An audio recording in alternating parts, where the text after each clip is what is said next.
जेवढं हिरवगार रान दिसन तेवढं खाऊन टाकायचं. झालं.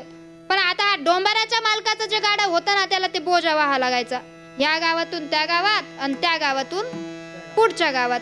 आता असं करता करता करता करता एक दिवस या धोब्याचं गाढव आणि या डोंबऱ्याचं गाढव त्यांची एका गावामध्ये भेट झाली.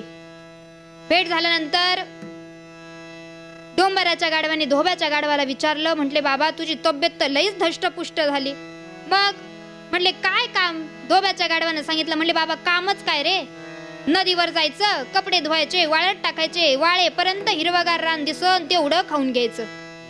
म्हटले झालं एवढंच माझं काम, याच्या व्यतिरिक्त माझं कामच नाही. म्हटले मग? म्हटले तुमचा काय विषय?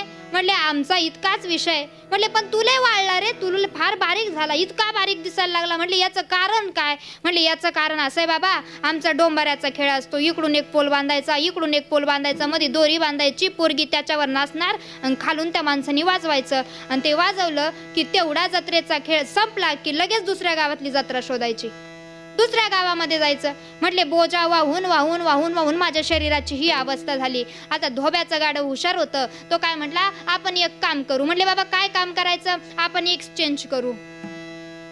म्हटले कसं? म्हटले तू माझ्या मालकाकडे जाईन, मी तुझ्या मालकाकडे जातो. पण डोंबऱ्याचं जे गाडं होतं ते हुशार होतं, ते म्हटले आपल्या मालकाने ज्याला ज्याला विकलं ना त्याच्याकडेच आपण राहायचं, आपण एक्सचेंज व्हायचं.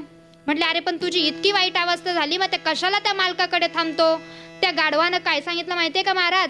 डोंबराच्या गाढवानं म्हणे मी माझ्या मालकाकडे एका आशेनं राहतोय. काय आशा? म्हटले एकच आशा आहे की आमचा आहे डोंबऱ्याचा खेळ, इकडून एक पोल बांधायचा, इकडून एक पोल बांधायचा, मध्ये दोरी बांधायची, वरती ती पोरगी नाचणार, खालून तो माणूस वाजवतो. त्यानं वाजवलं आणि तो त्या वरच्या पोरीला म्हणतो, गंगे तू जर खाली पडली तर तुझं लग्न या गाढवाशी लावीन. म्हणले मग रे? म्हणले आतापर्यंत जेव्हापासून मालकासोबत राहतोय ना तेव्हापासून एकाच गोष्टीची वाट बघतोय, कधी गंगी खाली पडन आणि माझं त्या गंगेसोबत लग्न होईल.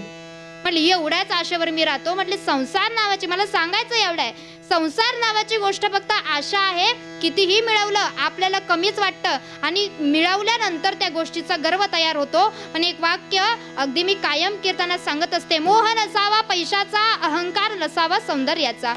मोह नसावा पैशाचा, अहंकार नसावा सौंदर्याचा, गर्व नसावा श्रीमंतीचा, झोपडी का असेना पण घास असावा समाधानाचा, तरच आनंद मिळेल या जीवनाचा. विठ्ठल विठ्ठल